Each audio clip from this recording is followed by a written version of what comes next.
বলেন তো যে চেহারা ও কি হিরো হওয়ার মতো চেহারা? আজকে নাকি 4-5 দিন তার কাছে সংবাদ আসতেছে যে আপনি উপদেষ্টা হন। আমার বিশ্বাস হয় না, তারপরও যখন বলছে হতেও পারে। এদেশে ফারুকের মতো মানুষ যদি উপদেষ্টা হয় তো হিরো আলম আমার মনে হয় সহকারী হতে পারে। ফারুকের মতো এরকম একজন মানুষ যে সমকামিতা প্রমোট করে, তারে এই দেশে আপনি উপদেষ্টা বানিয়ে দিলেন। ছাত্র জনতা যেভাবে ফুসে উঠেছে, এরাই আপনাদেরকে বসিয়েছে, এরা নামাতেও জানে। সুতরাং আমরা আহ্বান জানাচ্ছি, আল্লাহর নিষিদ্ধ কাজ যারা জারি করে সমাজে পরিবারে, তাদেরকে মুসলমানের মাথার উপর থেকে নামিয়ে দেওয়া হোক। কি আমার নিজের কথা না, এটা এদেশের সবার কথা। আমরা এমনি নামাজ রোজা পর্দা প্রশিদা কম করতে পারি, কিন্তু আল্লাহর বিরুদ্ধে গেলে সে বাবা হলেও আমাদের ছাড় নেই। ব্যক্তিগতভাবে তার সাথে আমার বিরোধ নেই, কিন্তু তার বউটা, বলেন তো, সে বউ দিয়ে সারা জীবন যা কামাই করছে, তো হালাল কামাই, বলেন না কেন? এদের পুরাটাই হারাম না? দেহ ছাড়া ওদের কি আছে বলেন? কিচ্ছু নেই। হয়তো গোয়ালন্দ ঘাটে অথবা যশোরে মেয়েরা ওপেন গোপনে দেহ ব্যবসা করে, আর এরা সিনেমার পর্দায় যা ঘটায়। পরকীয়া প্রেম কি করে করা লাগে, সমকামিতা প্রমোট করা লাগে, এগুলো তারা সিনেমা বানায় বসে বসে, এগুলো অভিনয় করার বউদেরকে দিয়ে। বলেন নাউজুবিল্লাহ। নবীজি বলেছেন আদ-দাজ্জালু লা ইয়াদখুলুল জান্নাহ। প্রিন্সিপাল সাহেব আছে এখানে, মোজাক্কার দিয়েছেন আল্লাহ। নবীজি বলেন আদ-দাজ্জালু লা ইয়াদখুলুল জান্নাহ। মহিলাকে বলা হয়নি, পুরুষকে। যেই পুরুষ তার নিজের মেয়ে, বউ, মা, বোন এদেরকে পর্দার ভেতরে রাখতে পারে না, সেই পুরুষ দাজ্জাল। কথা বলে না কেন? এই হিসাবে ফারুকি সাহেব যে দাজ্জাল, ফতোয়া আর কারো লাগবে? একটা দাজ্জাল মানুষ 96% মুসলমানের মাথার উপরে থাকবে কোন কারণে বলেন? আশা করছি আমরা খুব তাড়াতাড়ি তাকে যেন নামিয়ে ওই জায়গায় একজন আলেমকে নিয়োগ দেন।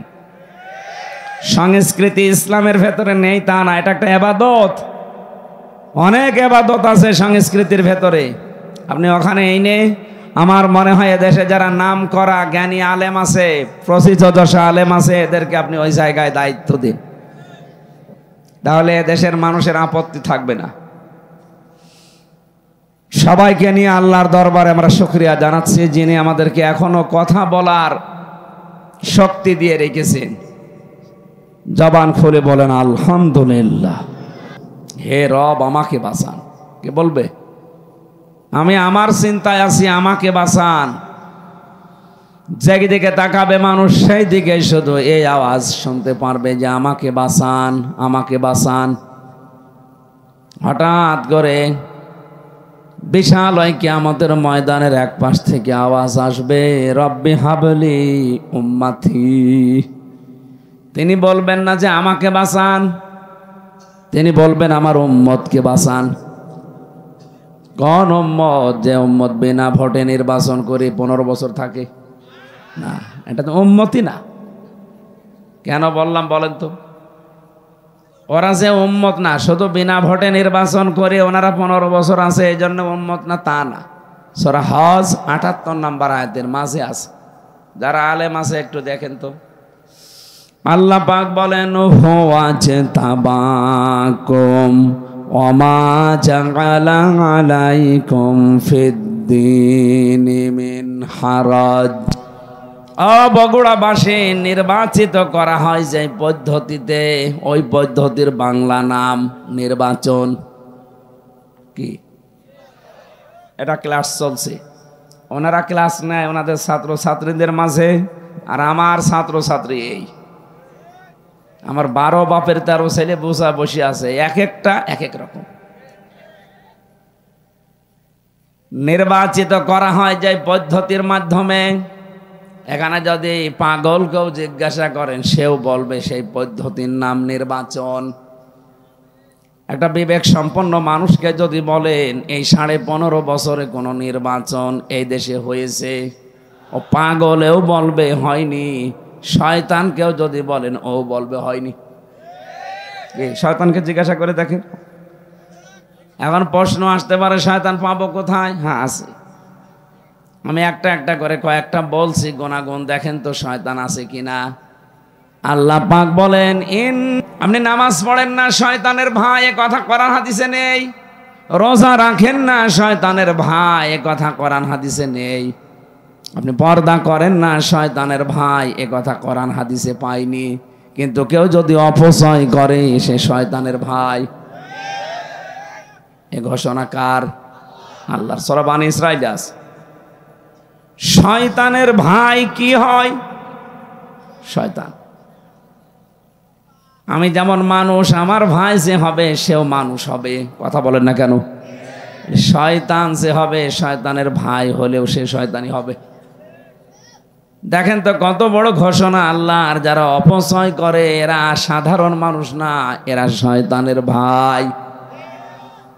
তাহলে যারা অপচয় করে আপনি দেখতে পান না তাদেরকে।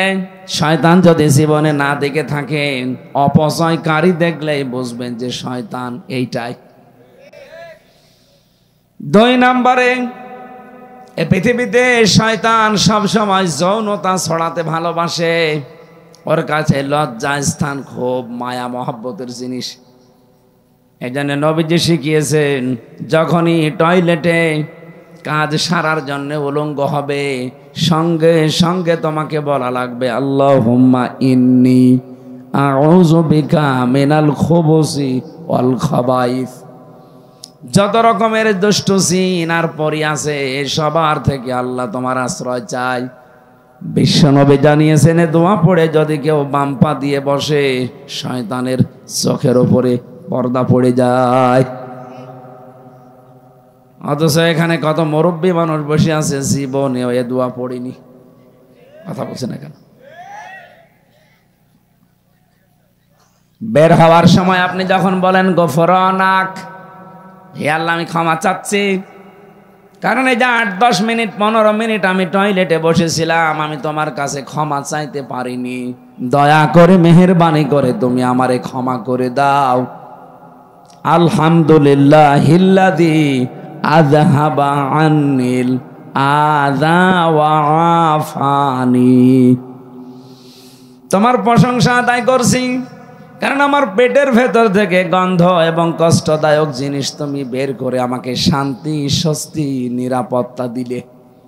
বিজ্ঞান এখন প্রমাণ করছে, টয়লেট যদি আপনার বন্ধ হয়ে যায়, বিশেষ করে প্রস্রাব, এটা যদি স্বাভাবিক অবস্থায় আবার ফিরিয়ে আনতে চান, এদেশের চিকিৎসা ব্যবস্থায় কমপক্ষে 12,000 টাকা খরচ হবে।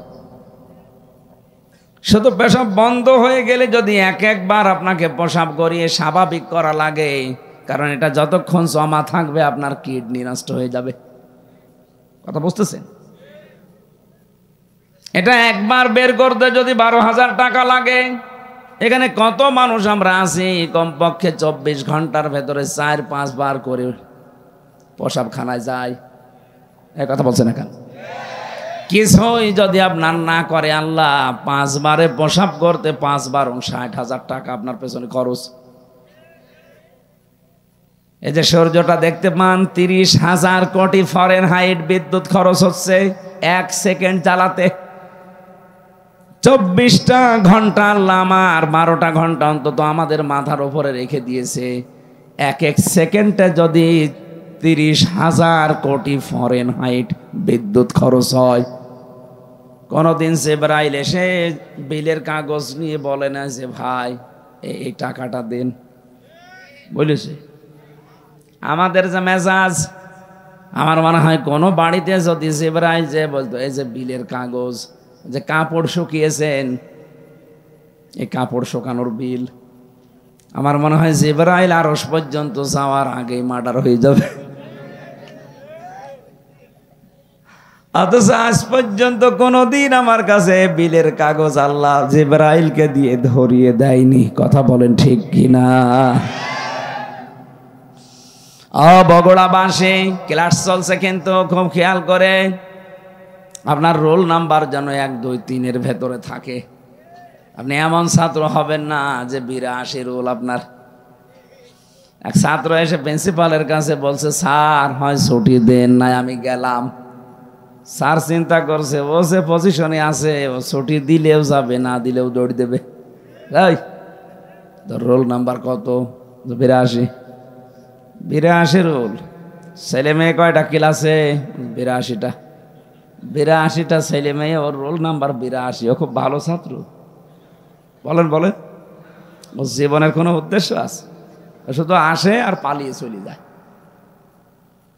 আপনি ওই রকম ভাবে না, 1, 2, 3-এর মতো রোল নাম্বার যারা, তারা যেভাবে অ্যাক্টিভ ভাবে কান কাড়া করে বিষয়গুলো শোনে, ওগুলো শুনে হজম করার চেষ্টা চালান। এবার শয়তান আমরা অনেকেই মনে করি দেখতে পাই না যে মানুষগুলো যৌনতা ছড়াতে ভালোবাসে, আপনি বিশ্বাস করে নিতে পারেন ওইটাই শয়তান।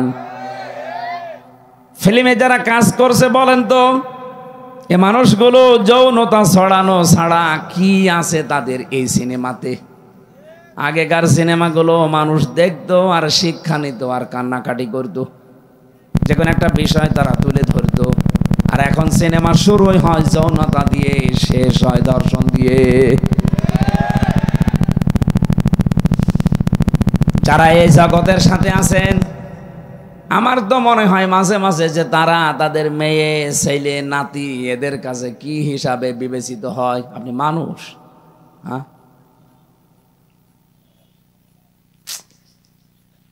এই কাজগুলো যারা করছে আমি দেখতে পাচ্ছি গোপন একটা ষড়যন্ত্র করে এই মানুষগুলোকে আজ সামনে নিয়ে আসা হচ্ছে।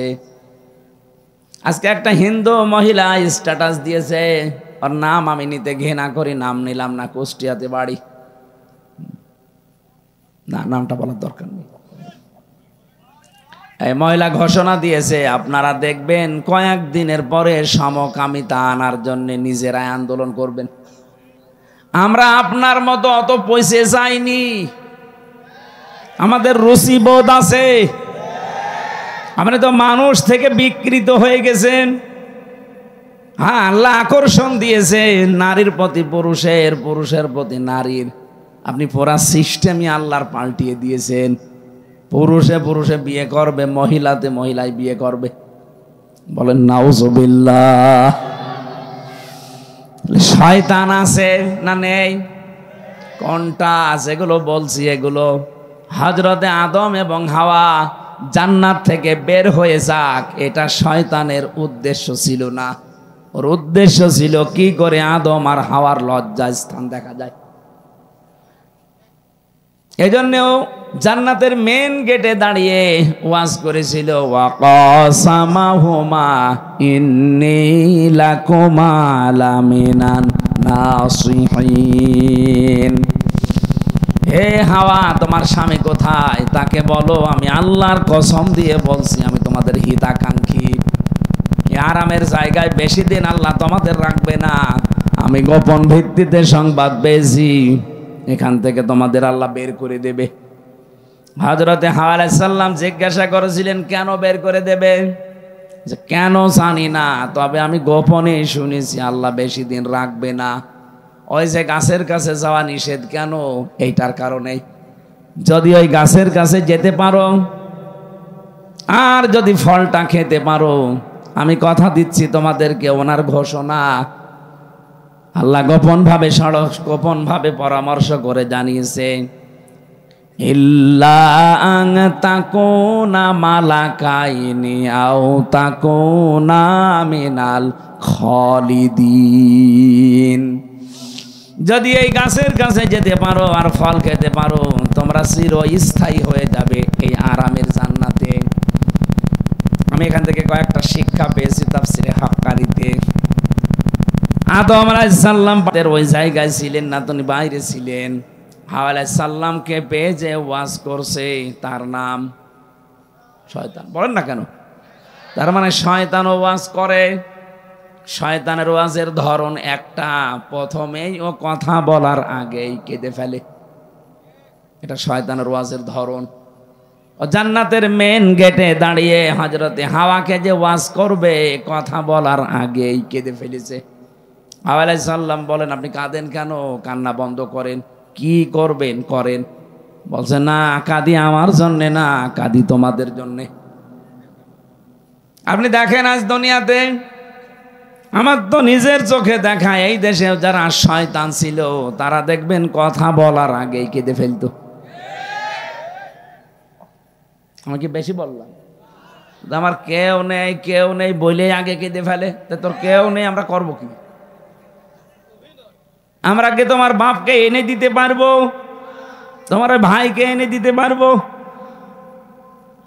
তোমার কেউ নেই বলে যে কান্নাকাটি শুরু করো, এ অভ্যাস তো শয়তানের। তুমি কি শয়তান নাকি? তার মানে শয়তানের সার তার ভেতরে আছে। এই জন্য কথা বলার আগে যারা কেঁদে ফেলে বুঝবেন এটা তার অভিনয়। আমার এই জীবনে দেখা ওনার একটা শুধু অভিনয় ছিল না। আগস্টের 5 তারিখের আগে যেই দিন চলে যাবে ওই দিন আর অভিনয় না, ওই দিন সত্যি কেঁদেছে। ওই দিন শুধু কেঁদেছে, বাকি জীবনটাই অভিনয়। কি মুখে যেটা বলতো ওইটা করতো না, যেটা বলতো না ওইটা করতো। সরঞ্জিত বাবু এজন্য বলেছিল বাঘে ধরলে ছাড়ে, উনি ধরলে ছাড়ে না। যে আমার জীবনে আমি নিজে পরীক্ষিত, আমারে যদি কোনো সলিমদ্দি ধরতো খুব বেশি হলেও 3 দিনের পর আমি বের হয়ে চলে আসতাম। ধৈর্যশীল তো উনি, কারণ মামলাটা 33 বারের উপরে উঠেছে আদালতে। বলে না, হবে না, পারমিশন লাগবে। লাল কালি দিয়ে উনি নিজে সই করে বলেছে হবে না, যেদিন উনি বলবে সেই দিন হবে। নাই তো সে মামলা দিয়েছে, সাজা লাগিয়ে দিলেও সর্বোচ্চ 3 মাস। কত? আর আমার থাকা লাগলো বিনা কারণে 3 বছর। হযরতে হাওয়া বললেন আপনি কাঁদবেন না, আপনি ওয়াজ করেন। কি ওয়াজ করতে চান? হাওয়া আলাইহিস সালামের এই যে কথা বলার পরে ও দুর্বলতা খুঁজে পেয়েছে, এই তো আমার কথায় কাজ হবে। ডাক দিয়ে বলেছে দেখো, গোপন ভিত্তিতে সংবাদ পেলাম এই আরামের জায়গায় নাকি তোমাদের রাখা হবে না। মেয়েদের জন্মগত একটা অভ্যাস আছে, ওরা যদি কোনো জায়গায় একবার শান্তি পেয়ে যায় জীবন চলে গেলে ওই জায়গা ছাড়তে চায় না। হ্যাঁ, এটা অভ্যাস ওদের। ওরা যদি পরকীয়া প্রেমে একবার শান্তি পায় 2-3টা বাচ্চা ফেলে তুই আল্লাহর রাস্তায় চলে যাবে, কিছু মনেই করবে না। আপনি দেখেন না মাঝে মাঝে ওরা সেই কাজে একবার শান্তি পেয়ে যায়, জীবন চলে গেলেও মান সম্মান, কিসের মান সম্মান, ও গোল্লায় যাক ও যাবেই। এই জন্য একবার যদি মেয়েরা কোনো চেয়ারে বসে শান্তি পায়, আপনি কি হবে কি না হবে ওসব ভাবার চিন্তা তাদের নেই। শয়তানের প্রথম টার্গেট ছিল পুরুষ না মহিলা। কেন? যত তাফসির আমি নিজে পড়েছি, মুফাসসিরিন ইকরাম লিখেছেন শয়তানের চাইতেও চক্রান্তের আকারে মহিলারা এগিয়ে, এরা ভয়ঙ্কর চক্রান্তকারী। এটা আমি বানালাম না, সূরা ইউসুফের ভেতরে আছে 28 নম্বর আয়াত, ইন্না কাইদাকুন্না আযীম। আমি আলেমদেরকে বলছি এখানে আল্লাহ এক বচন দেয়নি, ইন্না কায়দা কুন্না বহু বচন। কি স্যার বহু বচন না? কেন? জুলাইখা তো ওখানে একা, আয়াত জুলাইখার নামে নাজিল হচ্ছে। আল্লাহ কেন মাত্র শুধু জুলাইখার নামটা উচ্চারণ করলেন না? আর যদি নাও করবেন তো এক বচন দেবেন, বহু বচন দিলেন কেন? দিয়েছেন এই কারণে কিয়ামত পর্যন্ত পুরুষের ক্ষতিকারক জিনিস যারা, তাদের ভেতরে মহিলা 1 নাম্বার, আর এদের ষড়যন্ত্র বড় ভয়ঙ্কর। এই যে আসিম শব্দ আল্লাহ ব্যবহার করলেন, ইন্না কাইদাকুন্না আযীম। আল্লাহ বলেন এদের চক্রান্ত শুধু একটা না, যুগে যুগে বহু জুলাইখার উত্তরাধিকারী উত্তরসূরি আসবে দুনিয়ায়। ইউসুফের মতো চরিত্রবান মানুষদেরকে তারা জেনার অপবাদ পর্যন্ত দেবে। দেয়নি? সংসদে দাঁড়িয়ে পর্যন্ত মাওলানা মামুনুল হকের বিরুদ্ধে, যিনি পালিয়েছে, উনি এই কথা বলেছিল।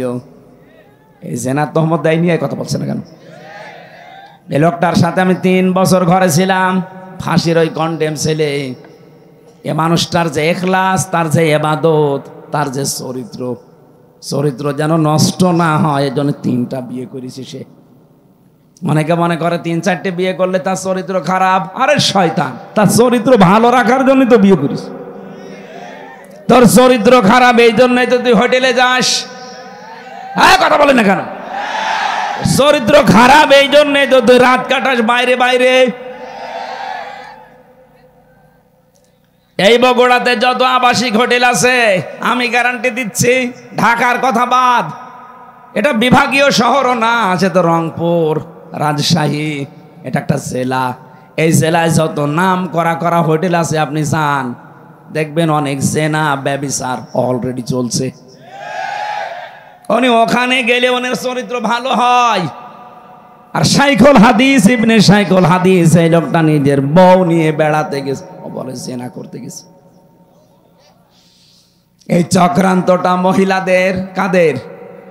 মেয়েদের চক্রান্তে যদি কেউ ফেসে যায় একবার, তার জীবন যৌবন শেষ। এই যে আমি তার প্রমাণ। আমার এমন ভাবে ফাঁসিয়ে দিয়েছে, জীবনে ওই জঙ্গি না আমি শুনি নাই। বগুড়াবাসী, আমি যেটা বোঝাতে চেয়েছিলাম, হযরতে আদম আলাইহিস সালাম যখন আসলেন, ডাক দিয়ে চিন্তা ভাবনা তার মনের ভেতরে, ব্রেনের ভেতরে ঢুকিয়ে দিয়েছে শয়তান। এই আরামের জায়গায় যদি থাকতে চাও তাহলে ওই গন্ধম গাছের ফল খাও স্বামীকে করে। যখনই এসেছিল বারবার পেছনে ঘরে কি করে বল, না ফল খাওয়া লাগবে। আল্লাহর নিষেধ। কেন নিষেধ তুমি জানো না? আমাদের একজন হিতাকাঙ্ক্ষী আছে এখানে, সে কসম দিয়ে আমাকে বলে গেছে, এটা সূরা আরাফের ভেতরে আছে, অকসামাহুমা ইন্নী লাকুমা লামিনান নাসিহিন। সে কসম দিয়ে বলে গেছে, আল্লাহর নামে কসম, যে আমরা যদি ওখানে যেতে পারি আর ওই ফল খেতে পারি, হয় আমরা এখানে চিরস্থায়ী হয়ে যাব, আমাদেরকে আর কোনো শক্তি বের করে দিতে পারবে না। বলেন নাউজুবিল্লাহ। আদম আলাইহিস সালামকে সঙ্গে নিয়ে যেভাবে হোক ফল খেয়েছে। 2টা প্রতিক্রিয়া। 1 নম্বরে প্রথম তার পোশাক খুলে পড়ে গেছে, 2 নম্বরে তার টয়লেটের প্রয়োজন দেখা দিয়েছে। যখনই পোশাক গলে পড়ে গেছে, ওই যে শয়তান গেটে দাঁড়িয়েছিল, প্রশ্ন আসতে পারে জান্নাতের গেট কি উন্মুক্ত? হ্যাঁ, এটা আমি জেলখানায় গিয়ে তাই আয়াতের তাফসীর বুঝেছি। কোরআনে কারিমে যেখানে আল্লাহ জাহান্নামের কথা দিয়েছেন, হাত্তা ইযা জাউহা ফুতিহাত আবওয়াবুহা ওয়া ক্বাল ইলা আখিরি আয়া। আল্লাহ পাক যখন বলেন যে জাহান্নামী মানুষদেরকে যখন জাহান্নামের গেটের সামনে নেওয়া হবে, এরপরে জাহান্নামের দরজা খুলে যাবে, ভেতরে প্রবেশ করিয়া আবার জাহান্নামের দরজা বন্ধ করে দেওয়া হবে। জাহান্নামে গেলেই দরজা বন্ধ, বের হতে চাইলে দরজা যেহেতু বন্ধ বের হতে পারবে না। আর জান্নাতের কথা যত জায়গায় পেয়েছি, দরজা বন্ধ এ কথা আমি পাইনি। আমি দুনিয়ার জেলখানার সাথে মিলিয়ে দেখেছি, যত বড় বড় অপরাধী হোক, জেলখানায় কাছে নিয়ে গেলে দরজা বন্ধ, যাবে ভেতরে খুলে আবার বন্ধ, 24 ঘন্টা তালা লাগানো থাকে। জেলখানার মেন গেটে তাই থাকে না? বগুড়া জেলখানায় যান, 24 ঘন্টা মেন গেট তালা মারা, 1-2 করে ওখানে সব সময় থাকে পাহারাদার। এটা জাহান্নামের বৈশিষ্ট্য, সব সময় বন্ধ থাকবে। আর জান্নাতের দরজা 24 ঘন্টা ওপেন থাকবে। আদম আলাইহিস সালাম আর হাওয়া আলাইহিস সালামের এই 2টা প্রতিক্রিয়া যখন, শয়তান কিন্তু ওখান থেকে দেখার পরেই তাকিয়েছে আর খিলখিল করে হাসতেছে। কারণ শয়তান যৌনতা দেখলে বেশি ভালো লাগে, ওর আনন্দ লাগে। বলেন নাউজুবিল্লাহ। আমি এ কথা বলার জন্য এ পর্যন্ত এসেছিলাম। আজ যারা নিজেদের যৌনাঙ্গগুলো উন্মুক্ত করে মানুষকে দেখাতে চান, এই মানুষগুলোর অন্তরের ভেতরে 2টা জিনিস তৈরি হয়। যারা বৈধ জিনিস বাদ দিয়ে অবৈধ জিনিসের প্রতি চোখের নজর আর অন্তরের যে চোখ আছে, ফাইন্নাহা লা তা'মাল আবসার ওয়ালাকিন তা'মাল কুলুবুল্লাতী ফিস সুদূর। কলবের চোখ আছে, অন্তরের চক্ষু বলা হয় যেটা। চর্ম চোখ আর কলবের অন্তরের চোখ, এই দুইটা আমার আল্লাহ নষ্ট করে দেয় যারা বৈধ জিনিস বাদ দিয়ে বেশি বেশি অবৈধ জিনিস দেখে। আজ অনেক মানুষ আছে দেখবেন নিজের স্ত্রী ভালো লাগে না, নিজের স্ত্রীর কাছে সময়ও দিতে চায় না, বাইরে উল্টা পাল্টা উলট পালট জিনিস দেখে, মোবাইল কম্পিউটার ল্যাপটপ টেলিভিশনে উলট পালট জিনিস দেখে ওর অন্তরের চক্ষু নষ্ট হয়ে গেছে, চর্ম চক্ষু খারাপ হয়ে গেছে। তখন আরে বৈধ জিনিস ভালো লাগে না। একটু গড়িয়ে দেন এদিকে, একটু হালকা দেন দেন আর একটু দেন, থাক একটু ঠান্ডা হয়ে যাক, আমার প্রেশার বেড়ে যাচ্ছে।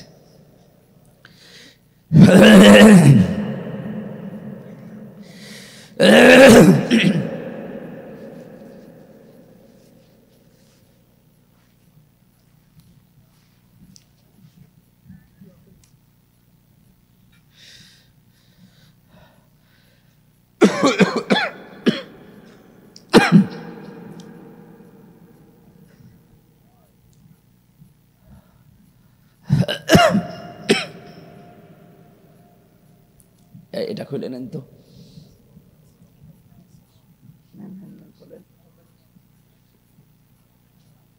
এখানে রাখেন। পাতলা জামা গায়ে দেওয়ার দরকার ছিল, ভেতরে ঘাইমে একেবারে, না তা খালি গলা বসে যাবে।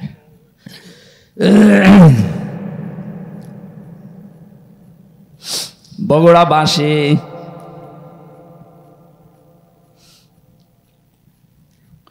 সূরা নূরের 30 নম্বর আয়াত আমার মনে হয় আল্লাহ দুইটা ঔষধ দিয়ে নাজিল করেছেন। যাদের নিজের স্ত্রী ভালো লাগে না, যাদের নিজের স্বামী ভালো লাগে না, পরপুরুষের প্রতি পর নারীর প্রতি আকর্ষণ বেশি, নাকি বগুড়া এগুলো নেই? এগুলো যাদের বেশি তাদের দুইটা ঔষধ বলছি, এখন থেকেই কাজে লাগাবেন। আমি নিজে সহ যত পুরুষ মানুষ আজকে এসেছি, আরে ভাই দুনিয়াটাই আমাদের সব না, আমাদের আর একটা জগৎ আছে। কথা বলে না কেন? হিন্দুদের মতো তো বিশ্বাস আমরা করি না যে আর একবার জন্ম নেব না, একবারই শেষ। সুতরাং এখান থেকে যে কোনো কায়দায় চোখ বন্ধ হয়ে গেলে এই যে জীবন বিশাল শুরু হয়ে যাচ্ছে, আর শেষ নেই। ওখানে যে যেন আমরা কেউ ধরা না পড়ি।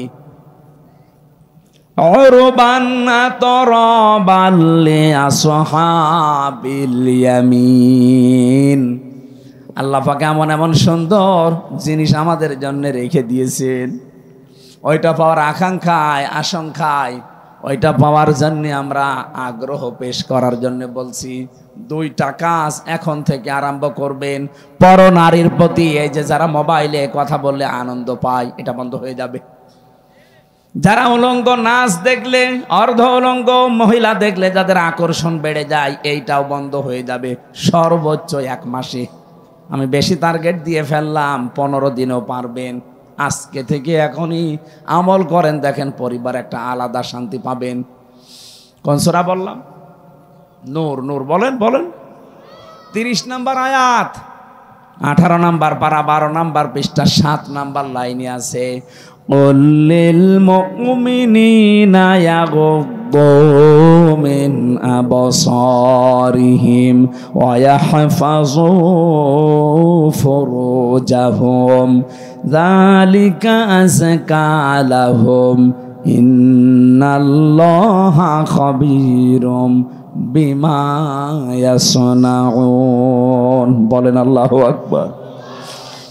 আল্লাহ পাক বলেন, হে নবী আপনি মমিন মহিলাদেরকে, মমিন পুরুষদেরকে কথা বলে দেন, তারা যেন তাদের চক্ষুকে নিম্নগামী করে পরনারী থেকে।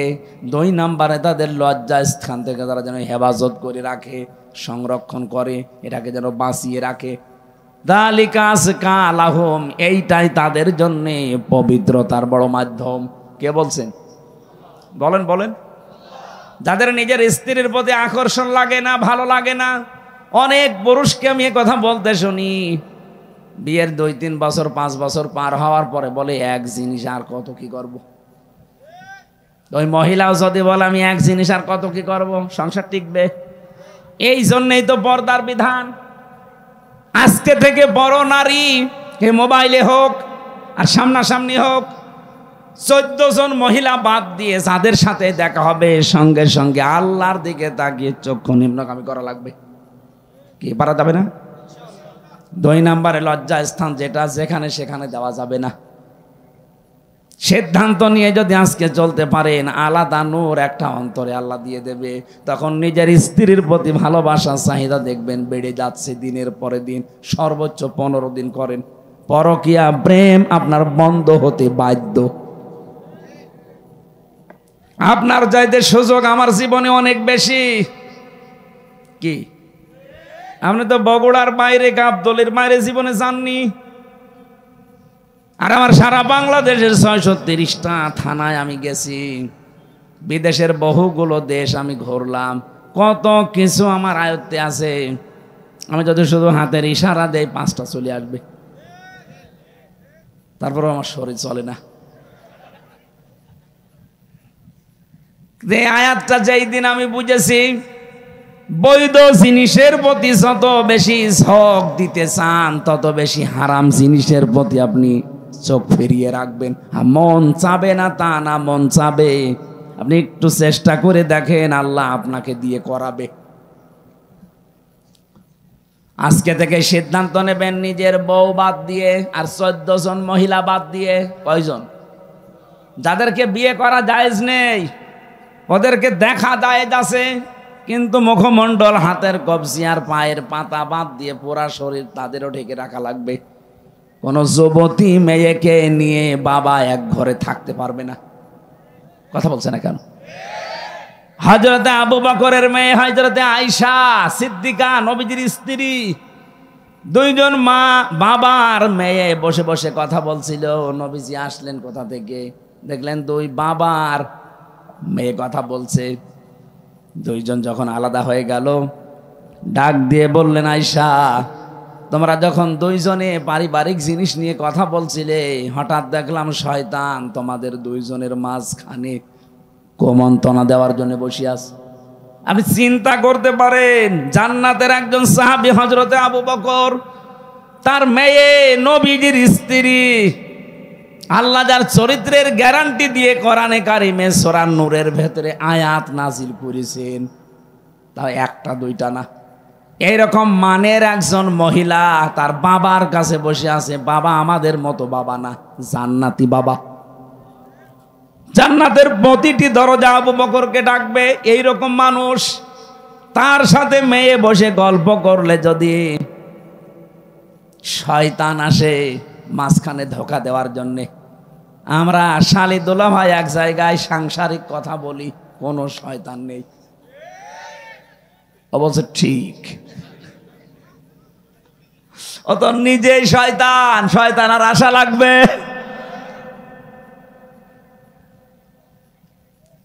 না, সাবধান থাকা লাগবে। এই ঔষধটা অ্যাপ্লাই করেন আজকে থেকে।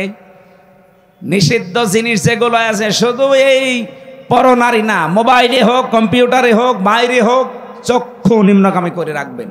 দেখবেন আলাদা একটা জিনিস আল্লাহ মাস্ক বি দেবেই। 2 নম্বরে আমাদের যে লজ্জা স্থান আছে, নারীদের নারীর, পুরুষের পুরুষটা, এটা ঠিক করে রাখা লাগবে। মনে মনে করেন আমার তো মন চাই। আরে মন চাই না কার? মানুষকে এই মন দিয়ে আল্লাহ বানিয়েছেন।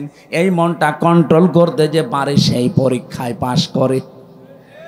আর আপনিও যদি ডোনাল্ড ট্রাম্পের মতো বাবা শাহজালাল সব হালাল, তাহলে আপনাকে জান্নাতে দেবে আল্লাহ কোন কারণে? কথা বলে না কেন? একজন খ্রিস্টান গোমেজ, মিস্টার গোমেজের জীবনী পড়ছিলাম, উনি আফসোস করে লিখেছে, হ্যাঁ মুসলমানেরা, তোমাদের কোরআন কি দুনিয়ায় একটা? মুসলমানেরা জবাব দিচ্ছে, কি বলেন আপনি? তাম দুনিয়ায় 257টা রাষ্ট্র আছে, যেখানেই মুসলমান আছে সেখানে কোরআন আছে। কথা বলে না কেন? সবার কোরআন এক। মিস্টার গোমেজ একটা খ্রিস্টান, উনি বলছে, দেখেন আমি উপন্যাস পড়ার নাম করে কোরআনে কারিমের একটা তাফসীর পড়েছি, পড়াটা আমি শেষ করেছি। আমি এমনিতে ডক্টরেট করা মানুষ, অনার্স মাস্টার্স করে, পিএইচডি করে, এমফিল করে, পিএইচডি করে একজন ডক্টর মানুষ আমি। এটা আমি উপন্যাস মনে করে পড়া কোরআনের তাফসীর ইংরেজিতে পড়েছি। পড়ার পরে আমার মনে হয় বিশ্বে যে মুসলমান আমি দেখি এর সাথে এ কোরআনের কোনো মিল নেই। আপনি মুসলমান দাবি করে আপনিও সুদের সাথে জড়িত, ও হিন্দু খ্রিস্টান বৌদ্ধ ও কোরআন মানে না, সেও সুদের সাথে জড়িত। পার্থক্যটা কই? প্র্যাকটিক্যাল লাইফে যদি কিছু বাস্তবতা পার্থক্য করে দেখাতে না পারেন, ওরে আপনাকে জাহান্নামী মনে হয় আর আপনি সুদ খেয়েও নিজেকে জান্নাতি মনে হয়। আল্লাহ কি এরকম অবিচারক নাকি? প্রশ্ন আসতে পারে, আমি লা ইলাহা ইল্লাল্লাহ পড়েছি। আরে বেটা, লা ইলাহা ইল্লাল্লাহ নাকি হিন্দুর মুখস্থ আছে? কি কথা বলেন না কেন? আমার দাদা মারা গেছে জেলখানায় থাকতে, উনি জীবিত অবস্থায় 18-19 সালে গল্পটা আমারে বলতেন যে স্বাধীনতার সময় একটা লোক, হিন্দু মানুষ, পাকিস্তানের ওই বাহিনী তাকে ধরার পরে বলছে, তুই মুসলমান না অন্য জাতি? আমি মুসলমান। মুসলমান, তাহলে কালেমা বল। বলছে লা ইলাহা ইল্লা আনতা সুবহানাকা ইন্নী কুনতু মিনাজ জালিমিন। দিয়েছে 2 চড়। ওই বেটা, এ কি কালেমা না মুসিবতের দোয়া? বলছে ভাই, কালেমা না মুসিবতের দোয়া জানি না, তবে আমিও মুসিবতে আছি। আমি কি কম মুসিবতে আছি? আমি এ ধর্মের লোক না, বাঁচার জন্য আমি কালেমা মনে করে পড়লাম। আমি অনেককে বলতে শুনি বিপদে পড়লে তারা এটা পড়ে, আমি মনে করছি এটা মনে হয় বিপদের দোয়া। কালেমা না দোয়া আমি জানি না, আমি বেঁচে গেলেই হবে। যারা এই ধারণা করে আছেন যে কালেমা যখন পড়েছি জান্নাত একদিন যাবই না, আমি প্রিন্সিপাল সাহেবকে বলছি, হযরতে আবু হুরায়রা কিন্তু এই হাদিসটা শোনার পরেই বলছিলেন, মান ক্বালা লা ইলাহা ইল্লাল্লাহ ফাদাখালাল জান্নাহ। যে ব্যক্তি লা ইলাহা ইল্লাল্লাহ পড়ে সে জান্নাতে চলে যায় না। হযরতে ওমর বলেছিলেন, হে নবী আপনি এ কথা বললেন? বলে হ্যাঁ। কিভাবে বললেন? মাঝখানে আপনি ফা শব্দ দিলেন কেন? বিশ্ব নবী বলেন, ওমর এ ফায়ের ব্যাখ্যা আছে, আইয়ুহাযির মা হারামাল্লাহ। কোন মানুষ যদি কালেমা পড়ে আর হালালকে হালাল জেনে আঁকড়িয়ে ধরে, হারামকে হারাম জানার পরে ছেড়ে দেয়, শুধু ওই লোকটাই কালেমা পড়ে জান্নাতে যাবে। বগুড়ার মুসলমানেরা, আমি যে কথার পরিচয় দিতে পর্যন্ত এসেছি, আরেকটু ঘুরিয়ে দেন, আবার সমস্যা হচ্ছে, আবার 5 মিনিট পরে দিয়ে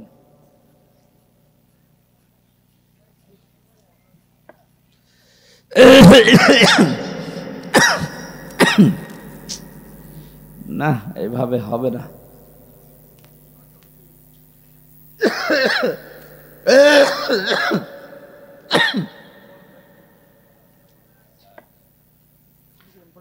আরে ভাই, ভেতরে নষ্ট হয়ে গেছে। কিসের গরম পানি, কিসের চা? এত করে বলে যে মাহফিল বন্ধ করেন, বন্ধ করেন, ডাক্তাররা পর্যন্ত হাত পা চেপে ধরছে, না কি করি বলেন তো? শেষ করে দিলাম। আল্লাহুম্মা আমিন।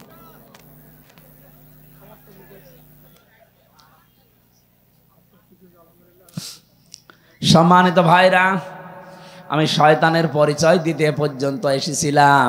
শয়তান সব সময় যৌনতা ছড়াতে ভালোবাসে। যৌনতা যারা ছড়ায় বেশি, অপচয় যারা করে বেশি, এই মানুষগুলো প্রকারান্তে শয়তান। কথা বলেন না কেন? আল্লাহ এদের থেকে যেন আমাদের হেফাজত করে, বলেন আমিন। বিশ্বনবী মুহাম্মদুর রাসূলুল্লাহ একটা মাত্র আওয়াজ তিনি দেবেন ওই উম্মতের জন্যে, যে উম্মত হওয়ার জন্য তারা চেষ্টা চালিয়েছে। নবীজি বলেন, আমার উম্মত তো ওইটা, আমি দুনিয়া থেকে বিদায় নেওয়ার পরে আমার রেখে আসা ইসলাম যারা পঙ্খানুপুঙ্খানুভাবে পালন করেছে, বেদাত প্রবেশ করায় নাই। বাংলাদেশের দিকে তাকিয়ে আমাদের আফসোস হয়, কিয়ামতের দিন নবী যখনই আত্মচিৎকার করবে তখন আমরা দাঁড়াতে পারবো না। কোন মুখে দাঁড়াবেন? কারণ তার রেখে যাওয়া ইসলাম আজ আমরা টোকরা টোকরা করে ফেলেছি। কথা বলেন ঠিক কিনা? আমি 51টা দলের পরিচয় পেলাম বাংলাদেশে, অথচ কোরআন এক, হাদিস এক, নবীজি এক, কাবা শরীফ এক। আমাদের যদি 53 দল শুধু নিজের ছোটখাটো মতবাদ নিয়ে ভাগ ভাগ হয়ে যাওয়া লাগে, তাহলে জেনারেল যারা আছে ওদের তো 151টা দল থাকা দরকার। আপনি খোঁজ করে দেখেন 51টা আমি পেলাম আজকে। অবশ্যই দুনিয়ার কোনো স্বার্থ সিদ্ধির জন্য, নাম কামানোর জন্য আপনি এই দল কারণে বানালেন? বলেন। আহলে হাদিসের ভেতরে 17টা দল, ইসলামপন্থী যারা খেলাফত আন্দোলন, খেলাফত মজলিস মিলে প্রায় 7টা দল। সুন্নিয়াতের দাবি যারা করে, যারা বলে আমরা আশিকে রাসূল, এদের 27টা দল। আপনি মিলান, বাংলাদেশে যে যেই দলে আছে, মতে আছে, যে যেইটা মানে, এক জায়গায় সব এক। একামতে দিনের বেলায় যে দিনে বাংলাদেশে দিন কায়েম করা লাগবে, এই জায়গায় যারা এক, তারা হচ্ছে জামাতে ইসলামী। এই দলের ভেতরে আমি কোনো পার্থক্যটা পাইনি। এদের তো লক্ষ লক্ষ কোটি কোটি ভক্ত এই দেশে, অনুসারী আছে, কিন্তু দল হিসাবে সব এক। কথা বলেন না কেন? বাকি যা আছে দেখবেন শুধু সভাপতি, সেক্রেটারি, একটা দল খুলে বসে আছে।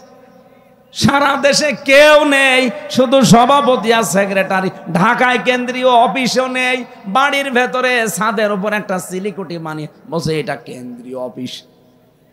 এই ভণ্ডামিগুলো যদি এখনো পর্যন্ত বাদ দিতে না পারেন, এখনো যদি দলাদলি করেন, দেখেন 50 বছরের ভেতরে জালেমরা আবার এদের চাষ করবে।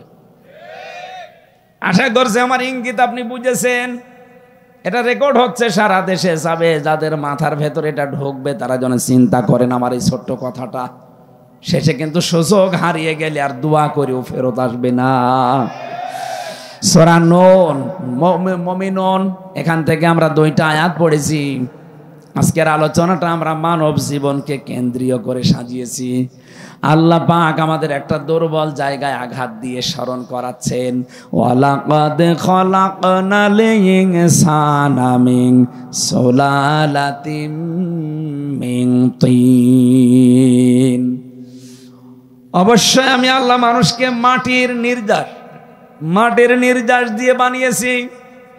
আল্লাহ আমাদেরকে মাটি দিয়ে বানিয়েছে, মাটির নির্যাস দিয়ে বানিয়েছে। এ কথা বললেন কেন? আমরা অনেকেই আল্লাহকে ভুলে গেছি। এই দুর্বল জায়গাটা আল্লাহ আঘাত দিয়ে আমরা যেন ফিরে আসি, প্রথম নম্বর কারণই এইটা। বাস্তবতা দেখি আমরা তো ফিরে আসি না, আমাদের বিদ্যা আরো বেড়ে যায়। আল্লাহ রাব্বুল আলামিন বলেন, হাল আতা আলাল ইনসানি হিনুম মিনাদ দাহারি লাম ইয়াকুন শাইআম মাযকুরা। ও মানুষ, তোমার জীবনে কি এমন সময় অতিবাহিত হয়নি যে সময় তুমি উল্লেখ করার মতো কিছু ছিলে না? তাফসিরে ফি জিলালিল কোরআন থেকে কয়েকটা তথ্য পেয়েছি, একটু মিলাবেন। মানুষের এই জায়গায় আল্লাহ কেন আঘাত দিলেন? আমরা যে মাটির তৈরি, তার 3টা কারণ। 1 নম্বরে আমাদের যিনি আদি পিতা হযরতে আদম এবং হাওয়া, এই 2 জনেই কিসের তৈরি? মাটির। বলেন বলেন। সন্তান যদি মাটির হয়, বাবা যদি মাটির হয়, সন্তানও মাটির হবে। বাবা যদি আগুনের হয়, সন্তানও আগুনের হবে। কথা বলেন ঠিক কিনা? 2 নম্বরে সব খাদ্য দুনিয়ায় মাটি থেকে উৎপন্ন হয়। এই জন্যে এখান থেকে শিক্ষা যে আমরা মাটির তৈরি। পৃথিবীর এমন কোনো খাবার নেই যার মূল মাটি না, মাটি থেকে সব। 3 নম্বরে মাটি থেকে খাবারের পরে খাবার তৈরি হয়, তৈরি হওয়ার পরে এটা দিয়ে বীর্য তৈরি হয়। বীর্য বাবার স্ফলিঙ্গ দিয়ে মায়ের রেহেমের ভেতরে প্রবেশ করে। মূল জিনিস কিন্তু মাটি। মূল কি? বিজ্ঞান প্রমাণ করছে এই মাটি দিয়ে মানুষকে আল্লাহ বানিয়েছে। এই মাটির ভেতরে কমপক্ষে 10টা উপাদান পাওয়া যাচ্ছে। মানুষের এই পুরা বডি আল্লাহ পাক বানিয়ে দেখা গেছে 13টা জিনিস পাওয়া যায় মানুষের ভেতরে। এক মাটির ভেতরে আছে 10টা। কয়টা? আমি মাটির ভেতর থেকে মৃত্তিকা গবেষণাগার আছে গাজীপুরে, এই তথ্যটা ওখান থেকে পেয়েছি। 10টা জিনিস তারা মাটি থেকে বের করেছে। মাটির ভেতরে অক্সিজেন আছে, সিলিকন আছে, অ্যালুমিনিয়াম আছে, আয়রন আছে, ক্যালসিয়াম আছে, পটাশিয়াম আছে, সোডিয়াম আছে, ম্যাগনেসিয়াম আছে, নাইট্রোজেন আছে, হাইড্রোজেন আছে। কয়টা? বলেন বলেন। এই 10টা জিনিস শুধু মাটির ভেতরে। আল্লাহ রাব্বুল আলামিন বলেন, ইয়াখরুজু মিন বাইনিস সুলবি ওয়াত তারাইব, বাবার স্ফলিঙ্গ দিয়ে যেটা বের হয়ে মায়ের রেহেমে জমা হয়েছে, এখানে সলবন এক বচন, তারাইব বহু বচন। সলবন আল্লাহ এক বচন দিলেন কেন? তারাইব বহু বচন দিলেন কেন? সলবন বলা হয় বাবার লজ্জাস্থানকে, তারাইব বলা হয় মায়ের লজ্জাস্থানকে। মায়ের বেলায় আল্লাহ বহু বচন, বাবার বেলায় এক বচন। কেন? সন্তান তৈরি করতে গিয়ে শুধু মা লাগে, বাবা লাগে না। কথা বলে না কেন? বিজ্ঞান প্রমাণ করেছে তারা এবার সলবন নিয়ে। এটা আপনি ডক্টর জাকির নায়েকের লেখা 12 খণ্ড লেকচার আছে, ওর ভেতরে পাবেন। এই আয়াতের তাফসিরে এত সুন্দর করে তিনি সাজিয়েছেন। আমি বহু তাফসিরের আগে পড়েছি কিন্তু এই তথ্যটা পাইনি। তিনি ওখানে লিখেছেন, তিনি যেহেতু একটা ডাক্তার না, উনি যেহেতু ডাক্তার, গবেষণা করে লিখেছে বাবা এই পৃথিবীতে সন্তানের জন্য যে পরিমাণ কষ্ট সহ্য করে জন্ম দিতে গিয়ে, মা কমপক্ষে বাবার চাইতে 3 গুণ কষ্ট বেশি সহ্য করে। আমরা জানি একের পরে হয় 2, 2-এর পরে যা হবে সব 1 বচন, 2 বচন না বহু বচন? বলেন বলেন। এই জন্য আল্লাহ তারাইব বহু বচন দিয়েছেন। বাবার বেলায় 1 বচন দিলেন এই কারণে, বাবা তো শুধু বিছানায় থাকা শেষ, বাকি মা পেটে বহন করার জন্য 10 মাস 10 দিন কষ্ট সহ্য করেছে।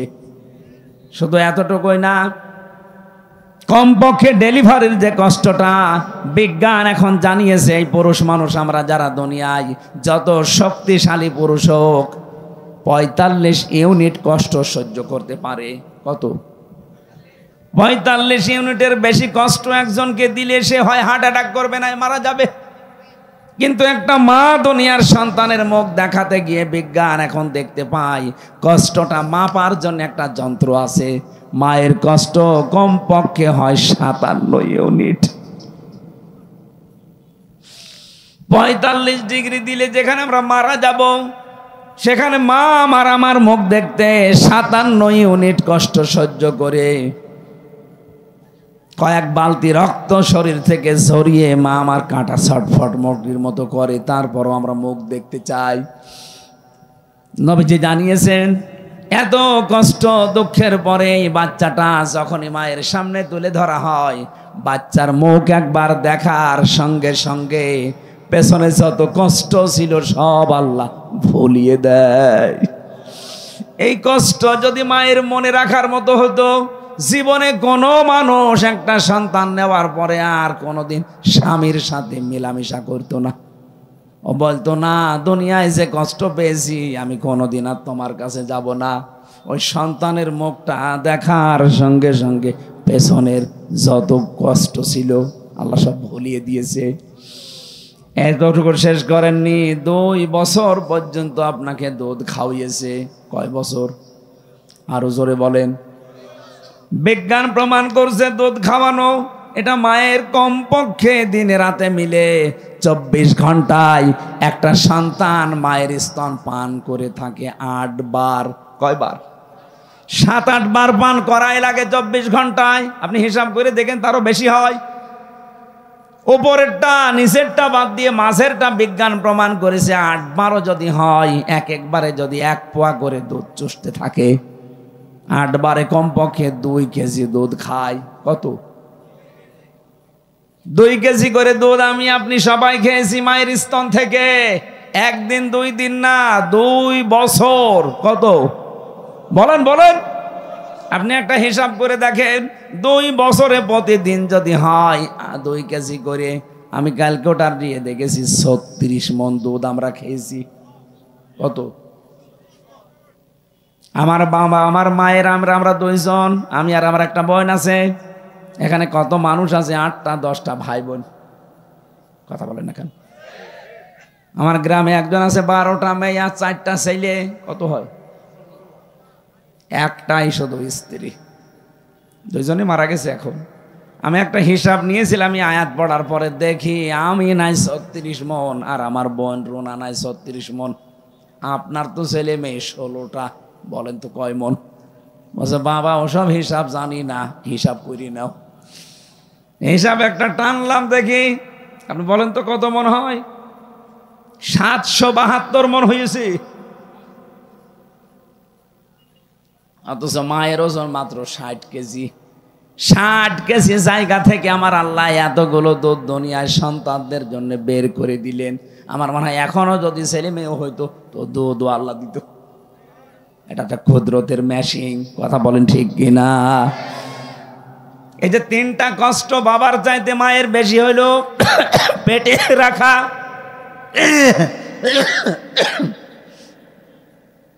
শুধু পেটে রাখা না, ডেলিভারির কষ্ট সহ্য করা, আর দুনিয়ার মুখ দেখানোর পরে 2 বছর দুধ খাওয়ানো। নবীজি জানিয়েছেন, পৃথিবীর মানুষেরা তোমাদের কাছে বাবার তুলনায় মায়ের গুণ আমি 3 গুণ বৃদ্ধি করে দিয়েছি এই তারাইবের জন্যে। জোরে বলেন সুবহানাল্লাহ। মানুষ যখন এই বীর্যটা মায়ের রেহেমের ভেতরে যেতে থাকে, বিজ্ঞান এখন দেখতে পাচ্ছে কমপক্ষে 1 ফোঁটা বীর্য দিয়ে 40,000 আদম বানানো যায়। কত হাজার?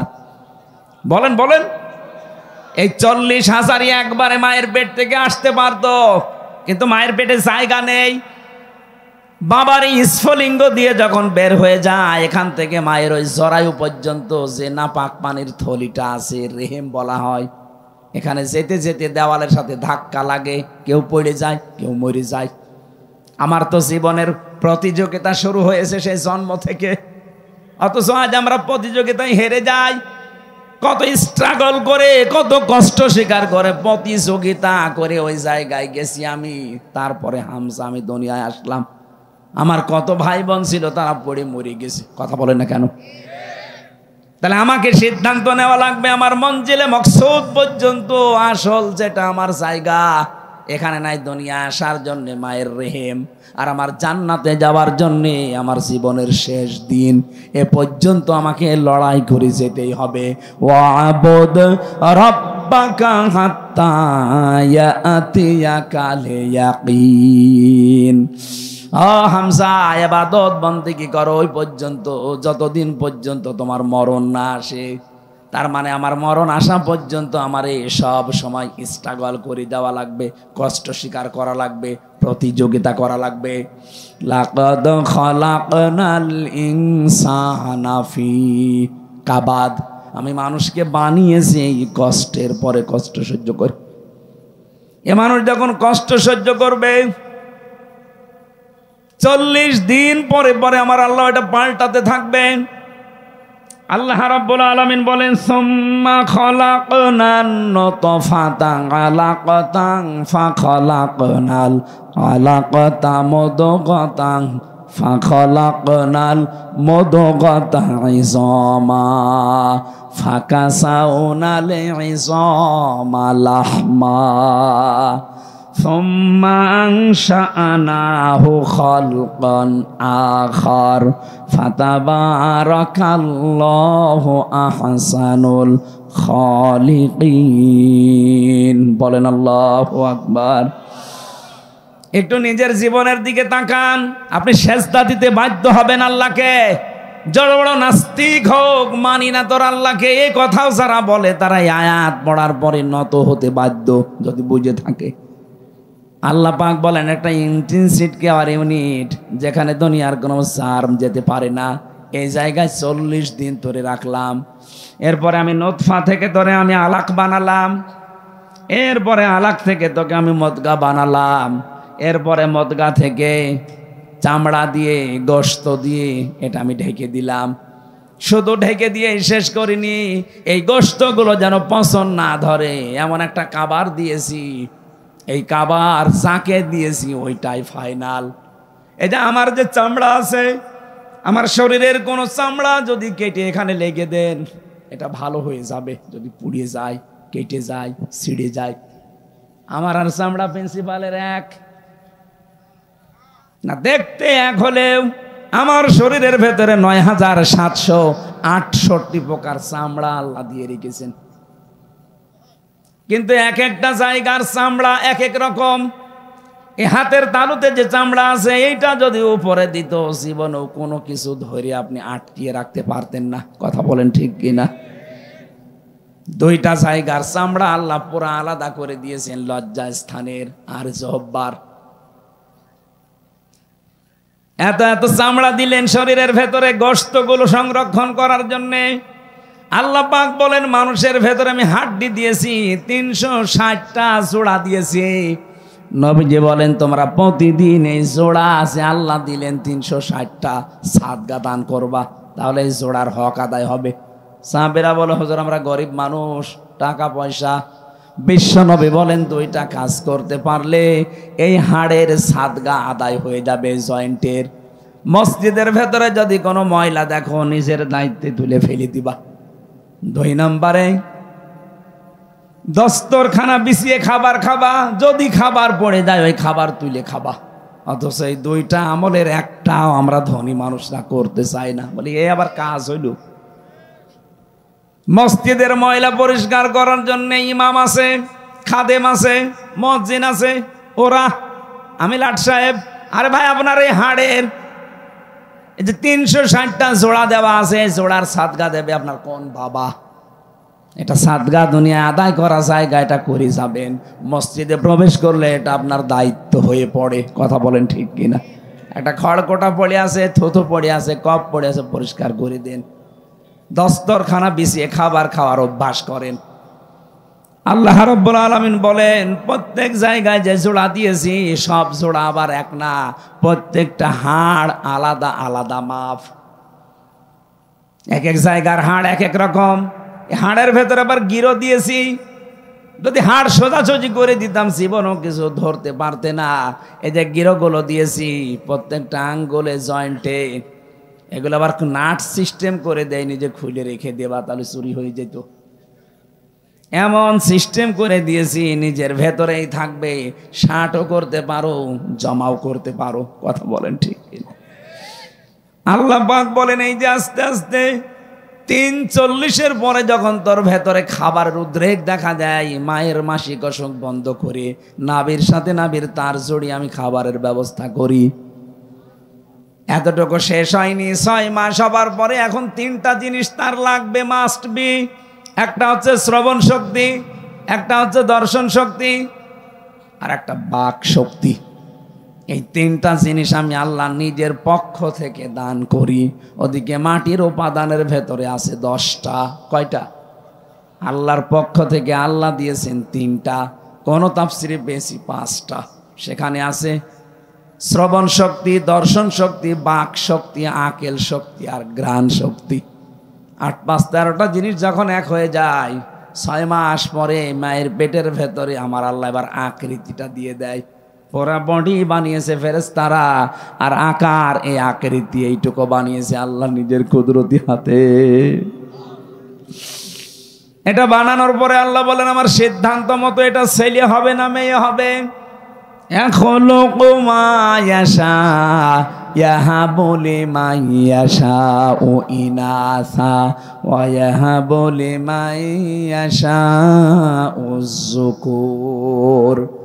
এটা ছেলে না মেয়ে সিদ্ধান্ত যখন আমি দেই,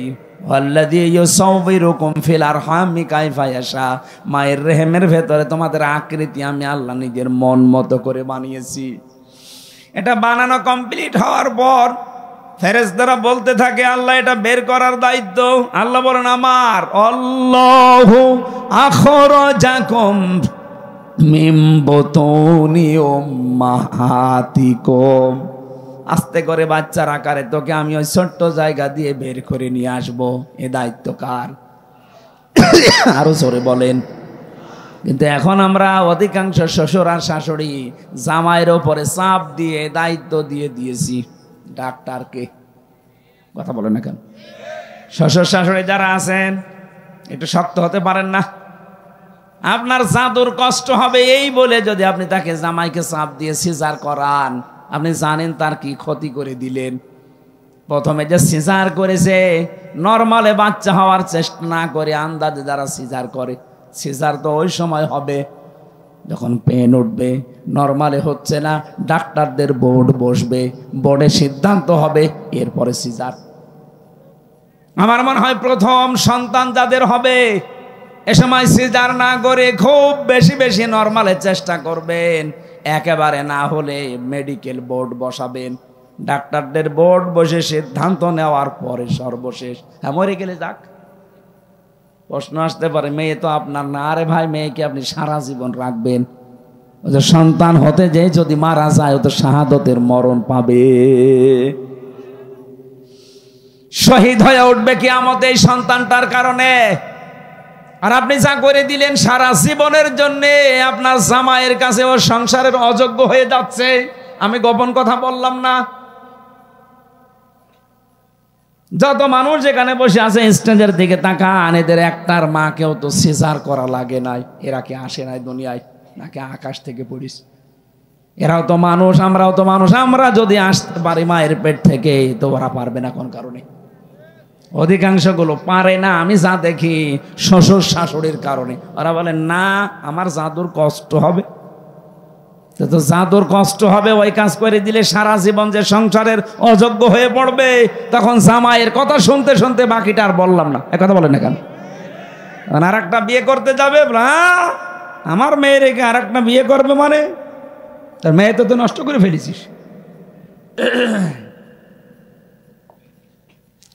আল্লাহ রাব্বুল আলামিন বলেন, একটা আলাদা আকৃতি তোমাকে দেওয়ার পর এই দুনিয়াতে আমি নিয়ে আসলাম। কত উত্তম সৃষ্টিকারী আমি আল্লাহ, তুমি লক্ষ্য করেছো? কেন এই বিশাল জায়গা দিয়ে দুনিয়ার ময়দানে বিশালত্ব একটা বিশাল পৃথিবীতে তোমারে রাখলাম কেন জানো? আমি চাই দুনিয়ায় কিছুদিন ঘোরাফেরা করার মাধ্যমে একটা পরীক্ষা দিয়ে আসো। আল্লাযী খালাকাল মাউতা ওয়াল হায়াতা লিয়াবলুয়াকুম আইয়ুকুম আহসানু আমালা। আমি চাই তোমরা একটা পরীক্ষা দিয়ে আমার কাছে আসো, ভালো কাজ কে করতে পারো। সুম্মা ইন্নাকুম বাদা যালিকা লামাইয়িতুন। এরপরে আমি তোমাদেরকে মওত দেব। কি দেব? এইটাই দুনিয়ার ফাইনাল খেলা, মরতেই হবে। ও বগুড়াবাসী, আল্লাহ এই জন্যে আয়াত শুরু করেছেন আল্লাযী খালাকাল মাউতা দিয়ে, যে মৌত বানিয়েছে আগে, এরপরে ওয়াল হায়াতা, হায়াত বানিয়েছে। আমি সব এই আয়াত থেকে শিক্ষা নিতে চাই। মরাই যখন লাগবে, দুনিয়ায় সে যাই করি না কেন, করছি না কেন, আমার যে আসল টার্গেট জান্নাত, মরা যেহেতু লাগবেই লাগবে, আগে ওই টার্গেটটা ফুলফিল করি।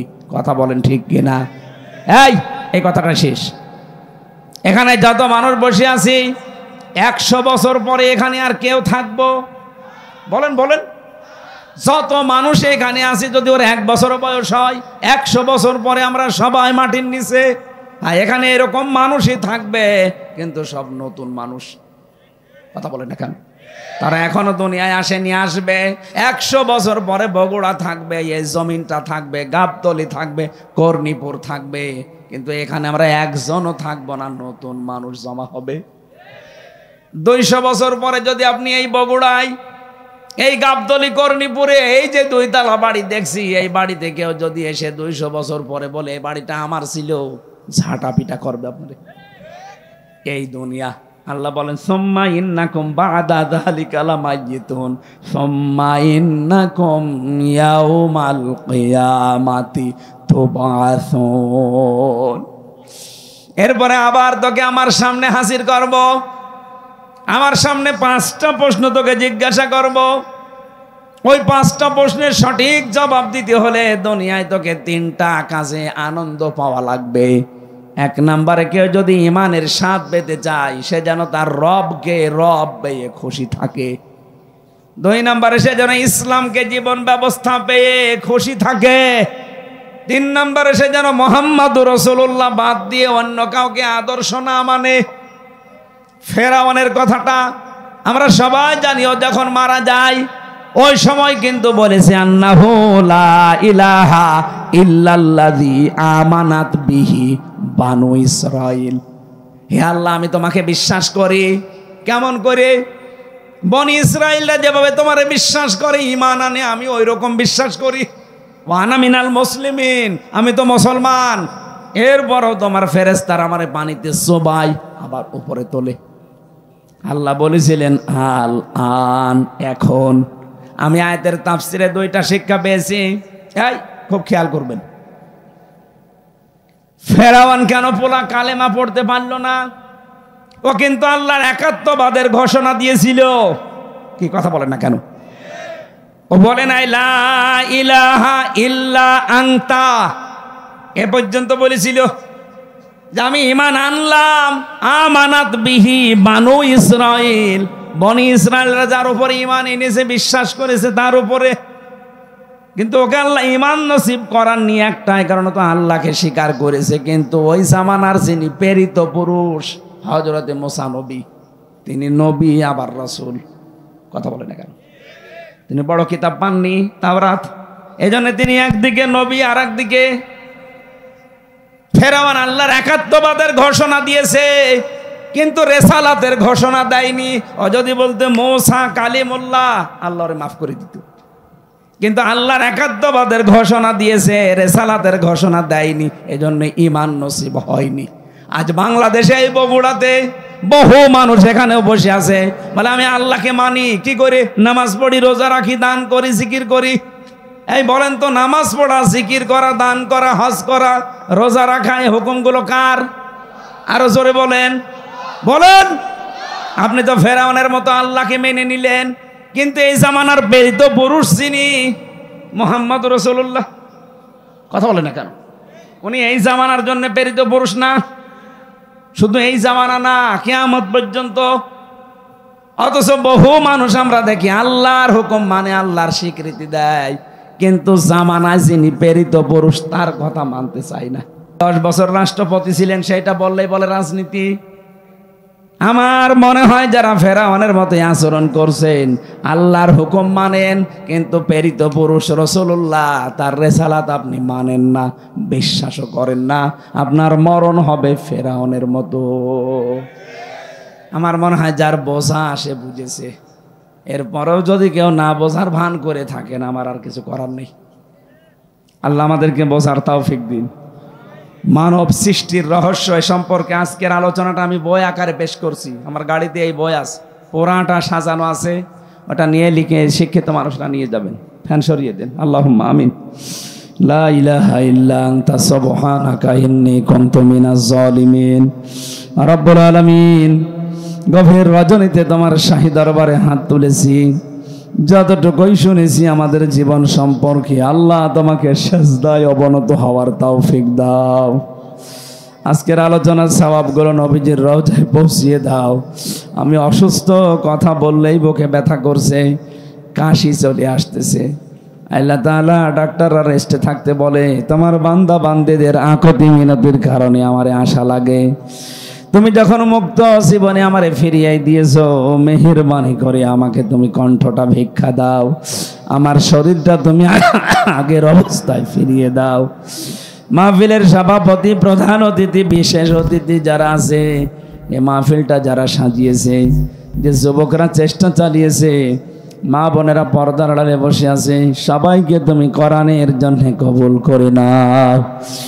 অসুস্থ শরীরের কারণে আজকে আমি শেষ করে দিলাম।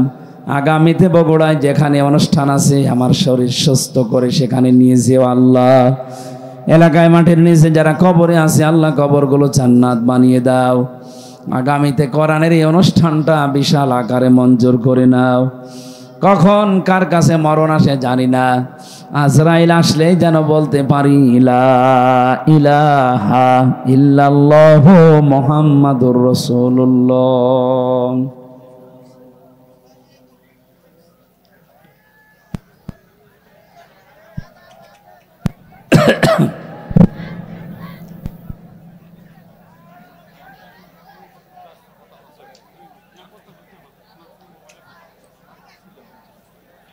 মাসলা দুইটা ওদের লাগবে, এইভাবে বলা যাবে না। জানো যে ওই বাড়ির সামনে মনে হয় গাড়ি আছে, বাড়ি না মসজিদ ওটা? ওই মসজিদের সামনে, ওখান থেকে শিক্ষিত মানুষরা নিয়ে যান, কাজে লাগবে। অনেকগুলো তথ্য দেওয়া আছে। আমার আজকের আলোচনাটা বিষয় ওইগুলো, ওখান থেকে কথা বলেছিলাম। আজকের মতো আমি বিদায় নিলাম, দোয়া চাই। সালাম।